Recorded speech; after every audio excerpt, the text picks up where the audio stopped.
오늘부터 신구약 성경 파노라마를 한 1년 정도 해서 이 성경이 어떤 흐름이고 어떤 식으로 되어 있는지를 한번 살펴보는 시간 되었으면 좋겠습니다.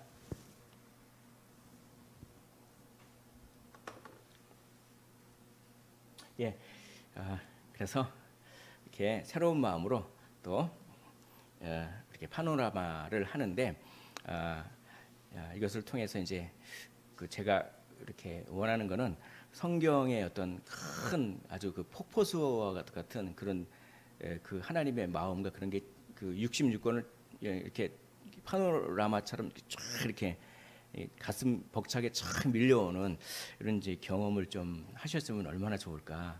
그래서 하나님께서는 이게 그 멜로드라마와 같은 감동을 주실 때가 많습니다. 시편이라든지 뭐 이렇게 룻기라든지 그런 하나님께서는 대하 드라마 같은 감동을 줄 때도 많으세요.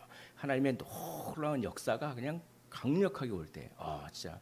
그래서 이제 이 파노라마를 통해서 그런 대하 드라마와 같은 어떤 은혜가 확 다가왔으면 좋겠습니다. 오늘 이제 창세기를 하겠습니다. 내용이 조금 많은데 그래도 한번 주어진 시간에 한번 우리가 이렇게 잘 집중해서 하면은 아주 큰 은혜가 이제 있을 것 같습니다. 확신하면서 말씀을 선포하겠습니다. 창세기는 기원의 책입니다. 모든 것의 기원, 그렇죠? 제네시스라고 하는 말이 이제 그런 어떤 시작 그런 것을 말하죠. 그래서 그 모든 것의 시작을 얘기하는, 기원을 얘기하는, 우주는 어떻게 시작되었는지, 인류는 어떻게 시작되었는지, 선과 악은 어떻게 시작되었는지, 하나님을 믿는 사람은 도대체 어떻게 시작이 되었는지, 구원 계획은 어떻게 시작이 되었는지, 이런 그 기원의 책이죠. 이런 것을 통해서 삶의 의미를 우리가 되돌아보고 우리가 이렇게 살아야겠구나. 그리고 정말 나를 그렇게 사랑하시고 나를 도와주시는 강력한 분이 계시구나. 그분만을 의지해야겠다. 이런 것들이 이제 창세기를 통해서 우리가 알 수가 있는 것입니다. 기원의 책이라고 하는 것을 이렇게 한번 마음속에 새겨 주셨으면 좋겠습니다. 그래서 베레시트라고 하는 말로 시작되죠. 이렇게 뭔가 시작이에요. 시작. 이렇게. 자, 기록 목적이 두 가지가 있습니다. 아브라함의 자손을 통해서 하나님의 구원의 목적이 성취된다. 이걸 보여주기 위해서 기록했어요. 아브라함의 자손을 통해서 하나님의 목적이 성취된다. 이걸 보여주기 위해서. 그래서 그냥 거대한 그 어떤 인간 창조부터 시작해서 우주 창조부터 시작해서 아브라함이 어떻게 선택을 받고 그 아브라함의 아들들이 어떻게 돼서 믿음을 갖게 되고 그래서 그것이 어떻게 민족을 이루고 그런 것까지 쫙 하면서 하나님은 목적을 이루시는데 어떤 특정한 가정 한 가정을 선택하셨다 이거죠. 그걸 보여주기 위해서. 근데 그 가정의 자손이 우리들이다. 자긍심을 가지라라고 하는 그런 이제 얘기를 하는 것입니다. 그리고 하나님을 믿는 모든 자에게 복을 주시기 위해서 이 책을 기록했죠. 하나님을 믿기만 하면 모든 사람이 혈통과 관계없이 모든 사람이 하나님을 믿기만 하면 복을 받는다라고 하는 것을 창세기부터 벌써 그런 원리가 있어요. 그걸 알려주기 위해서. 그래서 아브라함이 모든 민족의 아버지잖아요. 이스라엘만의 아버지가 아닙니다. 아브라함은 모든 믿음의 조상이다라고 하는 그것을 계속 이야기하고 있습니다. 자, 구조를 보겠습니다. 자, 크게 1장부터 11장까지는 원역사라고 하는 거예요. 원역사. 모든 인류에 대해서 하는 것입니다. 모든 인류에 대해서 원역사예요. 자, 12장부터 50장까지는 족장의 이야기입니다. 아브라함의 이야기, 이삭의 이야기, 야곱의 이야기, 요셉의 이야기 이런 식으로 이스라엘 어떤 족장들의 이야기고 그래서 12장이 중요한 장이죠. 12장이 아브라함이 소명을 받는 이 12장이 바로 원역사에서 족장의 역사로 넘어가는 전환점이 되는 그것이 이제 12장이 중요합니다. 그래서 다시 보시면은 1장부터 2장까지는 하나님께서 완벽한 창조를 하셨다. 이걸 얘기하는 거예요. 그래서 하나님이 복을 주셨다. 이런 얘기입니다. 그런데 3장에 보니까 타락을 했어요. 타락한 영향력이 4장, 5장에 살인이라고 하는 형태로 나타나요. 그래서 이제 죄악이 관여버려야겠다. 이제 새 출발하겠다라고 하면서 노아의 홍수가 6장부터 9장까지 있고 그랬는데 또 죄를 져요. 새로운 인류, 새로운 새 출발했는데 그래서 바벨탑 사건. 그래서 민족이 분산됐다. 그래서 1장과 2장에 복을 주셨는데 3장부터 11장까지 지구의 삶 중에서 특별히 모델하우스를 동산이라고 하는 에덴 동산이라고 하는 모델하우스를 만들어서 거기서 살게 하십니다. 그런 다음에 이런 그 명령을 주시죠. 생육하고 번성하고 땅에 충만하라. 이건 뭐냐면 너희들이 내가 은사를 주니까 너희들이 노동을 하고 그때만 하더라도 노동은 이 그렇게 아주 좋은 것이었죠. 지금도 노동은 좋은 것이지만 지금은 또 노동이 좀 고통스러울 때도 있잖아요. 그러나 죄가 들어오기 전에는 노동이 너무나 즐거운 거였어요. 일종의 하나의 게임과도 같은 것. 너무나 그러니까 뭐 우리가 말하는 대로 그냥 막 움직여지고 뭐 나무야 저기 있어라 그럼 뭐 저기가 있고 막 그러니까 얼마나 재밌겠습니다. 그러니까 이 모델하우스인 에덴 동산을 창설하시고 생육하고 번성하고 충만하라라고 하면서 결국 은사를 활용해서 어떻게 합니까? 에덴을 확장하라 이런 얘기입니다. 모델하우스 에덴을 확장하라. 이게 우리에게는 오늘 어떻게 적용되죠? 하나님 나라를 확장하라라고 하는 것과 동일한 것입니다. 그래서 이 에덴은 이 낙원에서의 삶은 한 가지 특징이 있습니다. 끊임없는 공급이에요. 그래서 생명을 끊임없이 생명을 공급하고 아주 아름다운 환경을 공급하고 아주 실용적인 환경. 나중에 죄를 짓고 나서는 땅이 저주를 받아서 막 엉겅퀴를 내고 가시를 내고 그러잖아요. 그러나 이 에덴은 그렇지 않습니다. 아름답고 실용적인 환경을 주시고 특별히 하나님과 영적인 교감이 있는 그런 낙원에서의 삶을 막 살고 있었습니다. 그러나 3장에 죄와 타락이 들어오죠. 그래서 우리는 왜 고통을 받는가라고 하는 죄와 고통의 기원이 3장을 통해서 들어옵니다. 그것이 불순종이라고 하는 것이죠. 그러나 아까 말씀드렸다시피 형벌을 주시지만 원시 복음을 통해서 하나님의 은혜도 같이 들어와요. 이게 하나님의 놀라운 그 하나님의 자비하심이 3장에 나타나는 것이죠. 복음을 주실 필요가 없었습니다. 바로 심판하셔도 되는데 가죽옷을 지어 입히시고 원시 복음을 주셨다. 이게 이제 3장의 내용입니다. 이제 에덴에서 쫓겨났어요. 4장, 5장은 에덴 밖에서의 삶은 어떤 삶인가? 이것은 가인과 아벨의 어떤 사건을 통해서 에덴 밖에 쫓겨난 인간은 어떤 삶을 살게 되는가를 상징적으로 나타나는데 살인이죠. 살인. 그것도 자기 동생을 막 죽이고 가족 간에 막 싸우고 그냥 하나님께서 허락하신 가정이라고 하는 것은 가장 사랑이 나누어져야 될 것인데 그런 갈등이 있고 그러니까 뭔가 인간의 죄된 모습을 살인 사건, 가인과 아벨의 사건을 통해서 에덴 밖의 삶은 이러한 삶이다라고 하는 것을 보여줍니다. 그런데 이제 그냥 죄악이 아주 그냥 관영해가지고 모든 사람들이 막 죄를 짓고 하니까 아이고 하나님께서 이제 새 출발해야겠다, 싹 쓸어버리겠다. 그래서 아주 당대의 의로운 자 노아라고 하는 한 가정을 선택하십니다. 중요합니다. 하나님은 인류 구원을 위해서 한 가정을 선택하세요. 노아라는 가정을 선택하시지만 그것마저도 실패하자 아브라함이라고 하는 가정을 또 선택하시죠. 그렇게 새 출발을 합니다. 그래서 새 출발해가지고 이제 노아의 가정으로부터 시작해서 많은 민족을 이루게 됐어요. 그게 10장, 11장입니다. 그런데 민족이 또 다시 죄를 범하는 거예요. 그래서 바벨탑 사건은 제2의 선악과 사건이나 마찬가지입니다. 제2의 선악과 사건이에요. 새로운 어떻게 보면 새 출발했는데 왜 그 바벨탑 사건에서 언어가 그렇게 갈라지고 그랬나요? 그들이 교만했어요. 왜냐하면 탑을 높게 쌓고 우리가 하나님처럼 그렇게 높아져서 하나님과 우리가 우리 힘으로 하나님을 만나자 탑을 높게 쌓아서 교만이죠. 그게 선악과죠. 선악과. 또 그들은 불순종했습니다. 무슨 불순종이냐? 분명히 하나님께서는 문화 명령을 통해서 땅에 흩어지라고 했어요. 땅에 충만하라고 했습니다. 그러나 흩어지지 않았어요. 뭉쳐야 산다. 그래서 뭉쳤어요. 왜 뭉쳤을까요? 두려워서 그래요. 우리가 막 흩어져 가면은 어떻게 될까? 두려우니까 막 뭉치자. 그러니까 안전을 추구하는 욕망을 여기서 보여주고 있습니다. 인간은 안전을 추구하기 때문에 안정과 안정을 추구하기 때문에 그것 자체가 나쁜 것은 아니지만 그것 때문에 하나님의 말씀을 불순종할 때가 너무나 많아요. 안전을 추구하고 안정을 추구하는 것도 좋지만 그것 때문에 하나님의 말씀을 불순종하죠. 어떨 때는 이 안전과 안정을 포기하고 믿음의 모험을 해야 될 때가 있습니다. 살면서. 그게 아브라함이죠.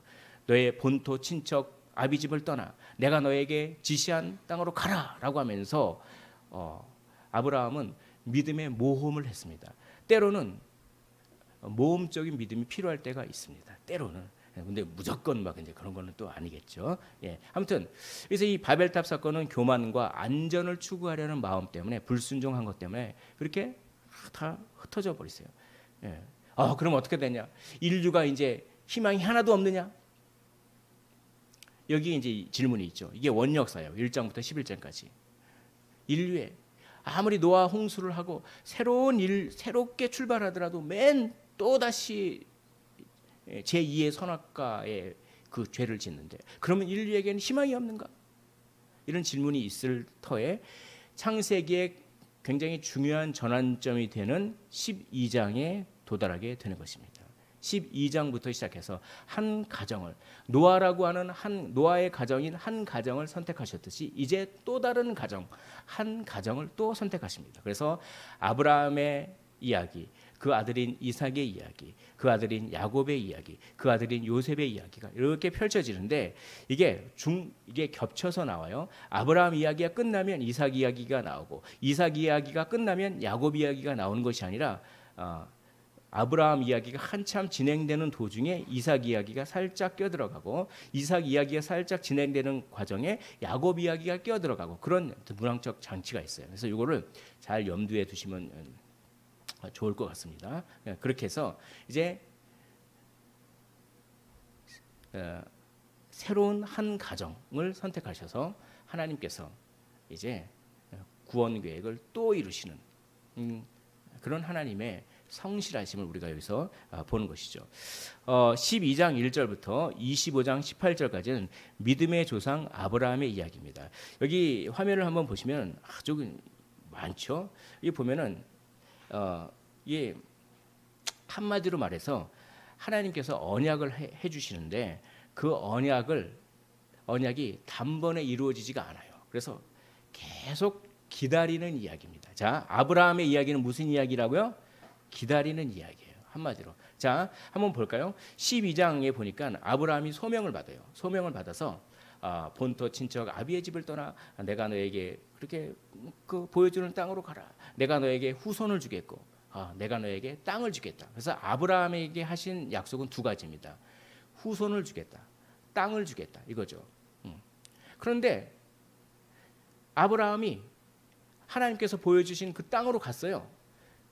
땅으로 가자마자 바로 그냥 아들 낳을 줄 알았어요. 왜냐하면 아브라함이 사라가 불임이었거든요. 그때 당시만 해도 아브라함이 75세에 나왔죠. 그때만 해도 불임이었어요. 그러니까 아브라함의 입장에서는 내가 후손을 주겠다고 하니까 그래 우리 사라가 이제 아들을 낳겠지. 뭐 이런 이제 나름 어떤 좀 그런 것도 있지 않았을까요? 그러니까 본토 친척 아비 집을 딱 벗어날 수 있는 그 믿음 중에는 그런 요소도 아마 있었을 거예요. 이제 아이가 생기겠구나. 웬걸요? 아이가 안 생겨요. 그래서 한참을 기다립니다.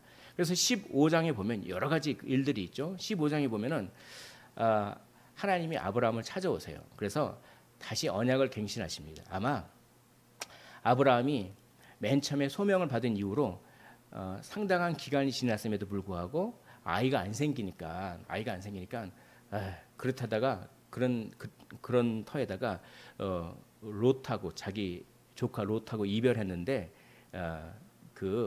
이제 좀 허전한 마음도 있고 그렇게 롯을 구하려고 하는 그돌라오멜 전투를 하거든요.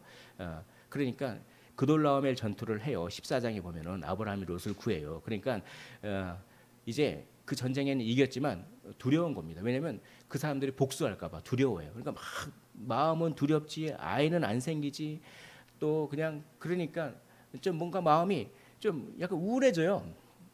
하나님이 나한테 약속해놓고서 이게 뭐냐고. 자식도 안 생기는데 혹시 그돌라움에 저 사람들이 복수해서 내가 죽으면 어떨까? 이런 게 성경에는 안 쓰여 있습니다. 그러나 이제 그런 마음이시겠죠. 그래서 하나님께서 그 마음을 아시고 롯을 아브라함에 찾아와서 언약 갱신을 또 하세요. 하셔서 이렇게 하늘의 그 별들을 바라보라 하면서 한 번 더 언약을 한 번 더 상기시켜 주세요. 하나님이 이렇게 다독거려 주신 거죠. 너 많이 참았다. 근데 조금만 더 참아라. 너 많이 참았어. 너 지금 힘들지? 조금만 더 참아. 그래서 마음이 풀렸어요. 예, 알겠습니다. 예, 알겠습니다. 마음이 풀렸어요. 그래서 믿죠. 믿어요. 그래서 여기서 이신칭이가 여기서 그 아브라함이 한 그런 이신칭이가 있어요. 여기서 할례 이전에 믿음이 먼저였어요. 할례를 17장에 가죠. 아무튼 그렇게 믿었어요. 믿었는데 또 시간이 지나는 거예요. 그래도 또 아들이 안 나와. 그러니까 아유 안 되겠다. 우리 사라 말고 첩을 하나 들여가지고 그냥 첩에게 자식이나 하나 낳아야겠다. 그래서 낳은 게 이스마엘이 나오죠. 16장 이스마엘이 출생해요. 여기 보면 인간이 얼마나 잘 못 기다리는지 알 수 있어요. 하나님이 그렇게 오셔가지고 위로해 주시면 좀만 더 참아라. 그랬는데도 예 알겠습니다 믿습니다 해놓고서도 어느 정도 기간이 지나니까 아유 안 되겠어. 이제는 인간적인 수단을 사용하는 거예요. 그러니까 뭡니까? 그러니까 우리 사라는 안 될 것 같아. 그러니까 정말 어쩔 수가 없이 첩을 둬서 그냥 그렇게 아들을 낳아야겠다. 이스마엘이 나오는 거예요. 그러니까 하나님이 이 어쩌고저쩌고 하면서 화를 이놈 이렇게 하시지 않고 하나님이 다시 또 나타났어요. 17장에 야 네가 얼마나 힘들었으면 이런 일도 했겠니.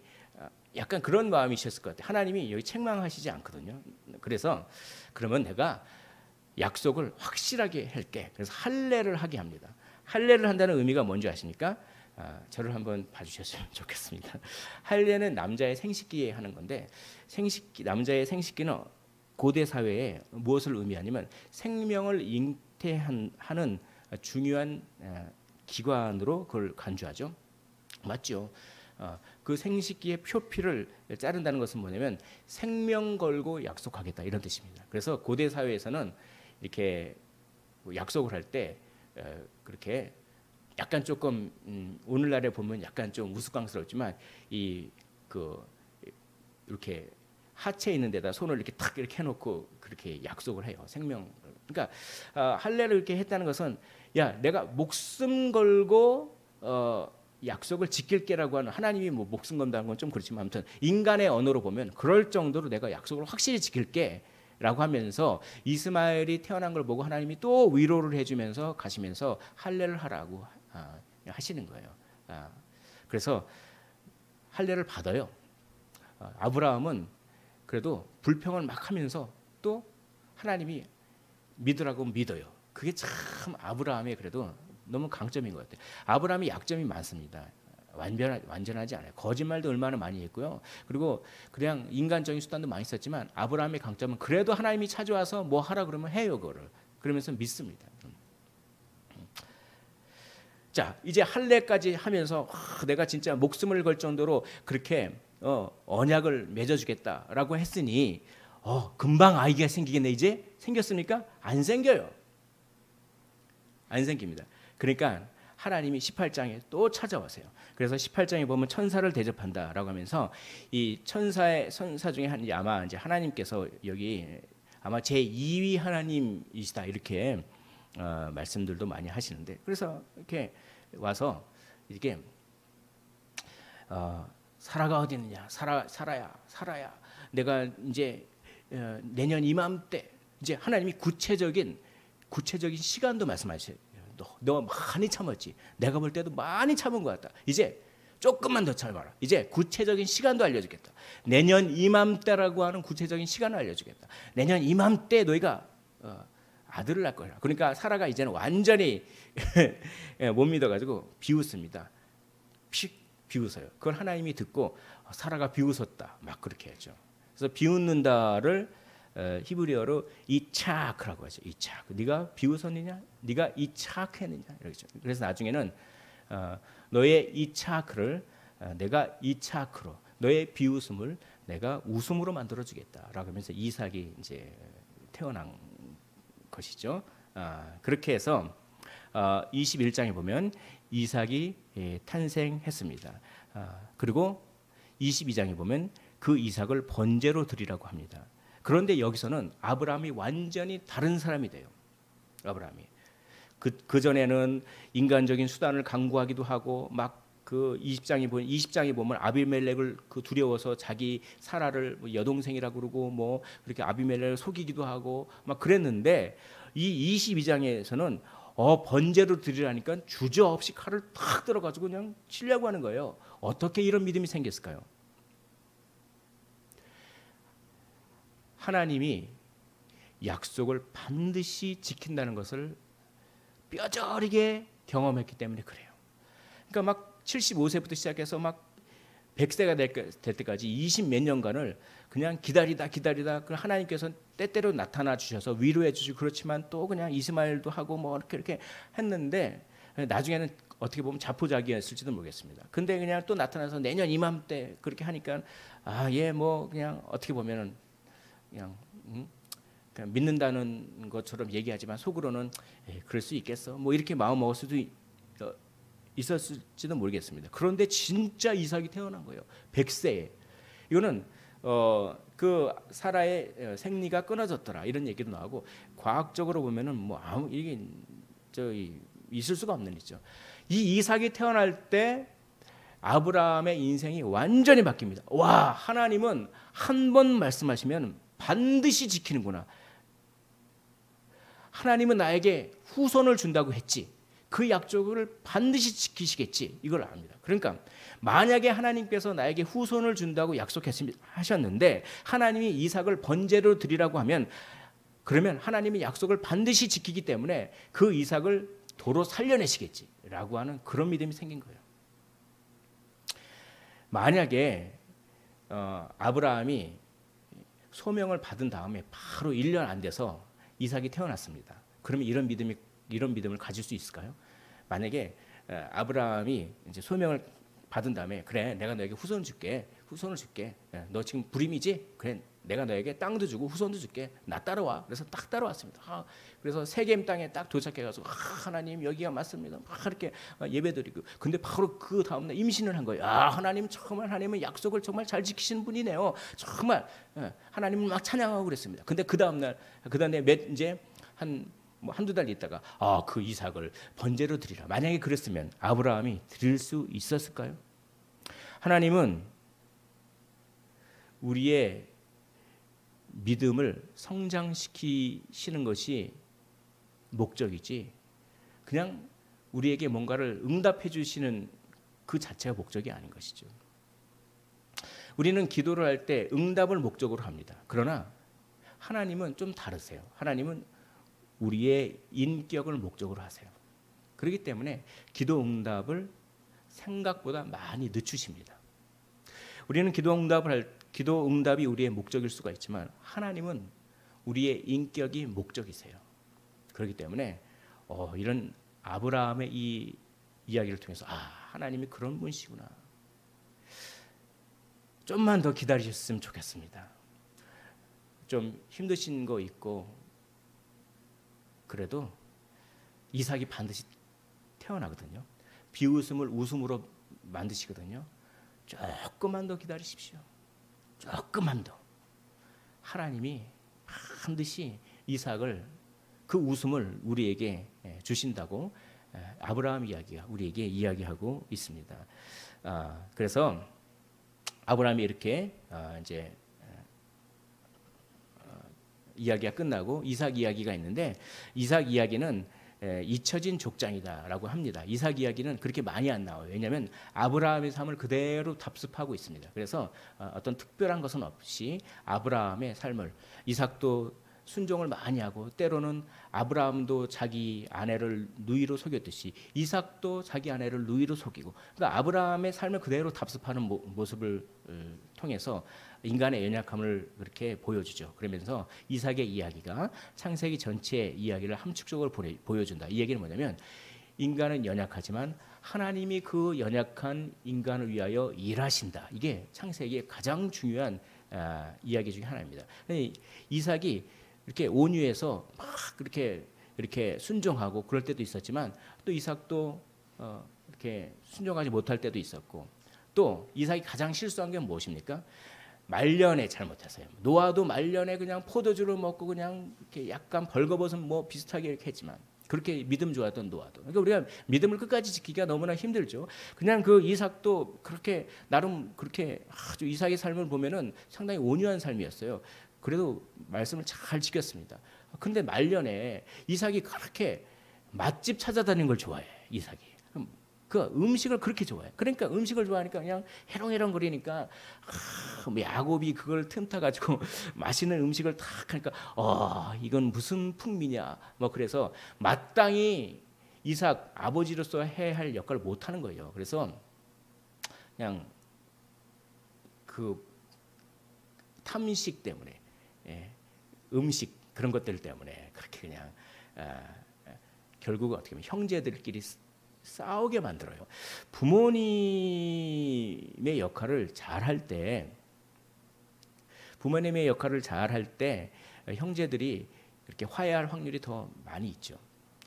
근데 보면은 오늘 좀 이따가 야곱 얘기를 하겠지만 이 창세기에는 가족 간에 여러 가지 갈등 문제들이 많이 나와요. 우리가 그걸 좀 잘 적용을 해야 되는데 시간 관계상 많이는 못하겠지만, 그러니까 아버지가 지혜롭게 했으면 그러면은 그렇게 안 싸웠을 거예요. 에서와 야곱이 그렇게. 그냥 에서가 그냥 야곱을 죽이려고 그러고 그러면 그냥 야반도주하고 이게 뭡니까? 그 탐식 때문에 그런 거. 탐식. 나중에 이제 눈이 어두워지고 그러니까 눈이 어두워졌다는 표현은 육체적인 눈뿐만 아니라 영적으로도 어두워졌어요, 이삭이. 그럴 때 그냥 음식 그 풍미 그것 때문에 거기에 그냥 홀딱 넘어가지고 그런 이제 아버지로서의 역할을 조금 못하는 바람에 그것이 영향력을 끼쳤죠. 그리고 또 편애를 그렇게 했어. 그러니까 이게 이삭은 에서를 좋아했거든요. 왜냐하면 에서가 그냥 고기 같은 거 잡아가지고 고기를 그렇게 좋아했나 봐요. 고기. 그러니까 고기 맛있다고 맛있는 고기 해갖고 오니까 에서를 그렇게 좋아해요. 근데 리브가는 야곱을 좋아해요. 그러니까 편애가 있잖아요. 그러니까 골고루 사랑해야 되는데 아버지는 장난만 좋아하고 엄마는 찬함만 좋아하고 하니까 이런 갈등이 이렇게 일어나는 거죠. 이런 것들도 이제 창세기를 통해서 우리가 이게 다 뭡니까? 죄의 영향력이라는 거 하는 것이에요. 죄의 영향력이 이러한 것을 통해서 원래 화합을 해야 할 인간 존재가 갈등하는 인간 존재로 되어진다라고 하는 것을 이삭의 모습을 통해서 그것이 싹 나오면서 그것을 딱 이어받아 야곱 이야기가 이렇게 진행되는 것입니다. 자, 보면은 야곱은 27장부터 35장인데 야곱 이야기가 제일 많아요. 어떻게 보면 창세기의 핵심 인물이 아브라함이 아니라 야곱이에요. 사실 요셉 이야기도 야곱 이야기의 하나에 속한 거예요. 근데 구별하기 위해서 요셉을 했지 사실 27장부터 50장 전체가 다 야곱의 이야기라고 해도 상관없습니다. 망나니 위에 부어주시는 은혜의 습니다라고 하는 것이죠.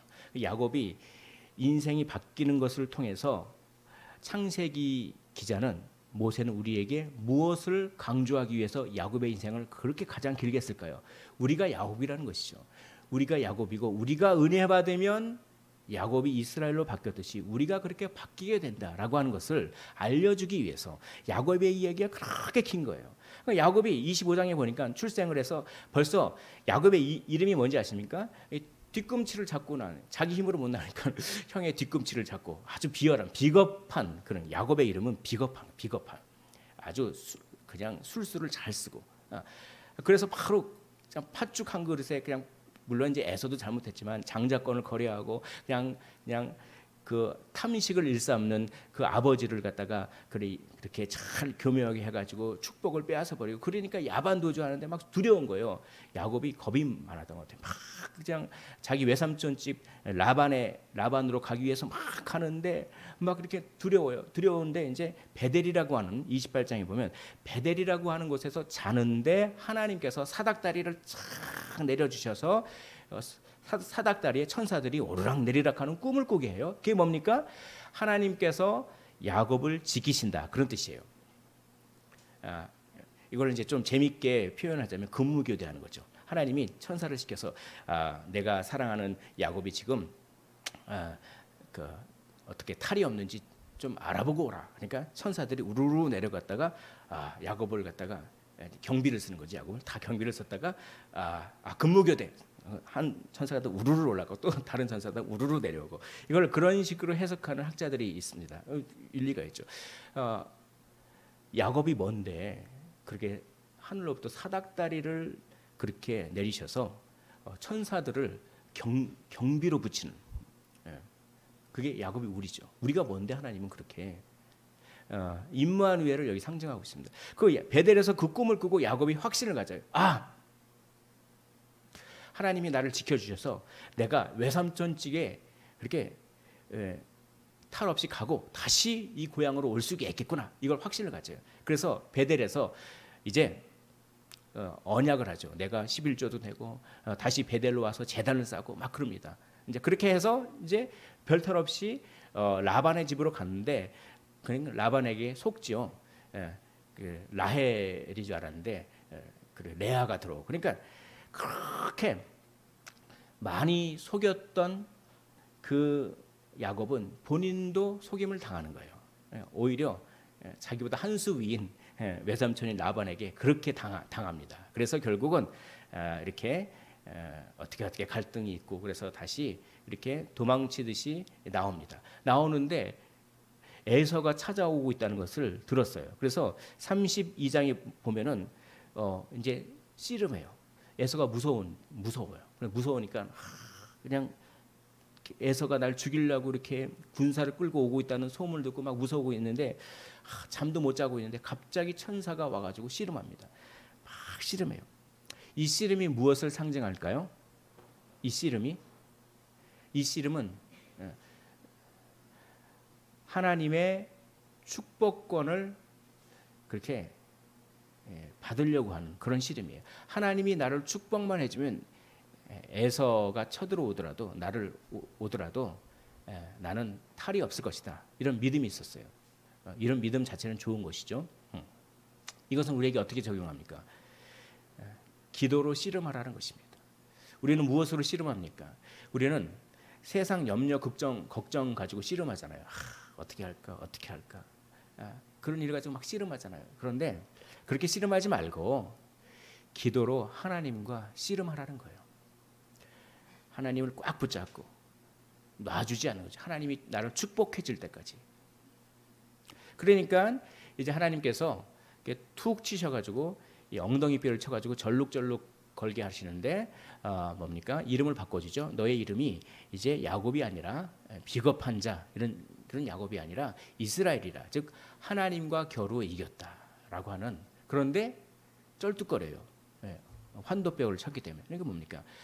쩔뚝거린다고 하는 것은 자기 힘을 의지할 수가 없어요. 자, 자기 힘을 의지하지 않고 하나님을 의지할 때 승리합니다. 그게 이스라엘이에요. 자기 힘을 의지할 때는 야곱이 됩니다. 자기 힘을 의지할 때는 누구를 속여야 되고 꼼수를 서야 되고 막 그럽니다. 그러나 나는 힘이 없으니까 자기를 다 내려놓고 하나님만을 의지하면 이스라엘이 돼요.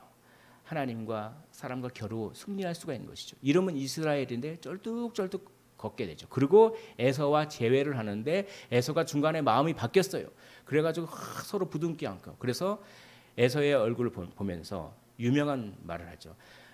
형님의 얼굴을 보니 하나님의 얼굴을 본 것 같습니다. 이거는 형님을 변화시킨 하나님의 능력을 내가 형님의 그 웃는 얼굴을 통하여서 화해의 그 어떤 빛깔을 띠는 그 형님의 얼굴을 통하여서 하나님의 선하신 일하심을 내가 봅니다. 이런 뜻입니다. 그게 뭡니까? 형님의 얼굴을 보니 하나님의 얼굴을 보는 것 같다. 이런 얘기를 합니다. 이건 뭡니까? 기도로 씨름해서 그렇죠. 자, 그래서 이제 갈등이 다 풀렸어요. 그러면 베델로 가야 돼요. 베델에서 분명히 약속을 했잖아요. 베델로 가야 되는 게 맞잖아요. 베델에 약속을 해서 이제 11조도 하고 베델에 가서 제단을 쌓겠다. 근데 사람이 그렇죠. 갈등이 다 풀어지니까 어떻게 됩니까? 그냥 눌러 앉아요. 살기 좋은 곳에.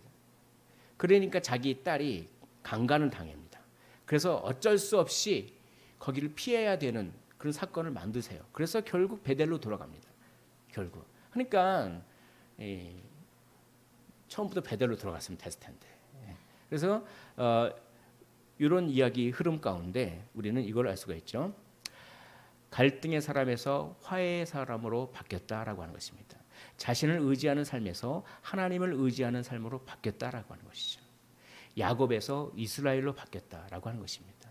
이것이 바로 야곱의 이야기의 중요한 초점인 것입니다. 그리고 37장부터 50장 요셉과 그 형제들의 이야기는 한마디로 하나님의 섭리입니다. 바로 요셉을 삼키고 있는 악에서 선을 이끌어내시는 하나님의 능력. 요셉이 그렇게 억울하게 많은 억울한 일을 당했지만 결국 하나님이 그 악한 것마저도 선으로 바꿔주신다. 하나님이 주관하신다라고 하는 것을 요셉의 이야기를 통해서 그렇게 알려주고 있는 것입니다. 그래서 창세기 50장 20절에 이렇게 되어 있습니다. 제가 한번 읽어보겠습니다. 당신들은 나를 해하려 하였으나 하나님은 그것을 선으로 바꾸사 오늘과 같이 많은 백성의 생명을 구원하게 하시려 하셨나니 라고 하면서 악을 선으로 바꾸시는, 아니 악 자체는 악이지만 악한 것도 선한 목적을 위해서 사용하실 수 있는 분이죠. 그것을 요셉의 인생을 통해서 이렇게 알려주고 계신 것입니다. 자, 이런 모든 이야기를 통해서 창세기는 우리에게 무엇을 얘기하고 있는 걸까요? 첫째, 하나님은 창조주라는 것입니다. 하나님은 주관자십니다. 그러므로 우리의 인생을 어떻게 하십니까? 하나님이 주관하세요. 때로는 우리가 기다릴 때가 있습니다. 아브라함처럼 기다릴 때가 있습니다. 그때도 하나님이 안 보이시는 것 같아도 주관하신다는 것이죠. 때로는 요셉처럼 우리가 억울한 일을 당할 때도 있어요. 그때도 하나님은 주관하시는 것입니다. 하나님은 창조주이시고 주관하시는 주권자이십니다. 주관자이시죠. 두 번째, 하나님의 열심입니다. 아브라함도 그랬고 노아도 그랬고 또 야곱도 그랬고 이삭도 그랬고 요셉도 그랬고 뭐 읽어보면은 온전한 사람이 하나도 없어요. 그렇게 특별히 야곱을 강조하는 것은 이것을 하나님의 열심을 더 강조하기 위한 것이죠. 그렇게 불완전한 사람을, 희망이 없어 보이고 말 안 듣고 그런 사람을 하나님은 사랑하셔서 하나님의 약속을 성취하기 위하여 하나님이 이끌어 가시는 것입니다. 하나님의 열심을 통하여서 하나님이 이끌어 가시는 것이지 뭐 우리가 잘나서 우리의 인생을 우리가 이끄는 것이 아님을 창세기를 통해서 알 수가 있습니다. 그러므로 우리는 좀 마음 편히 먹을 수가 있는 것 같아요. 물론 우리가 그렇다고 막 퍼져버리고 그러면 안 되겠지만 결국 하나님의 열심이 우리의 삶을 주관해 주십니다. 우리의 삶을 이끄시고 당신의 선한 뜻을 성취하시는 것입니다. 마지막으로 이것은 하나님은 창조주이시고 하나님은 하나님의 열심으로 이루신다라고 하는 것은 우리에게 어떠한 선택을 할 것인가라고 하는 질문을 던지는 것입니다. 바로 이 질문이죠. 두 종류의 인생이 있다고 하는 것입니다. 누구를 의지하느냐? 하나님을 의지하느냐? 하나님의 방법을 의지하느냐? 아니면 나를 의지하느냐? 나의 인간적인 수단을 의지하느냐? 어떤 거를 선택할 것인가? 아브라함은 초기에는 인간적인 수단을 의지했어요. 이스마엘이라고 하는 인간적인 수단을 의지했어요. 야곱도 초기에는 인간적인 수단을 의지했어요. 막 변장을 하고 그 아버지가 좋아하는 풍미를 이용해서 인간적인 수단을 이용했어요. 그러나 어떡합니까? 하나님의 열심과 은혜로 의지하는 대상이 바뀌었습니다. 그걸 창세기는 얘기하고 있어요. 이 세상에는 두 종류의 인간이 있습니다. 어떤 인간일까? 야곱과 같은 인간이 아니라 이스라엘 같은 인간이 되었으면 좋겠습니다. 우리가 하나님만을 의지하면 하나님의 열심으로 물론 많이 기다려야 될 수도 있겠지만 결국은 하나님이 이루시고 우리에게 가장 좋은 것을 주신다라고 하는 것을 모세를 통하여 이스라엘 백성에게 알려줌으로 말미암아 이스라엘 백성이 이 말씀에 힘을 얻고 무엇을 할 수가 있었을까요? 출애굽을 결단할 수 있었을 것입니다. 창세기 50장 20절을 우리 댁에 계신 분들과 한번 함께 읽고 마치도록 하겠습니다. 시작. 당신들은 나를 해하려 하였으나 하나님은 그것을 선으로 바꾸사 오늘과 같이 많은 백성의 생명을 구원하게 하시려 하셨나니. 아멘.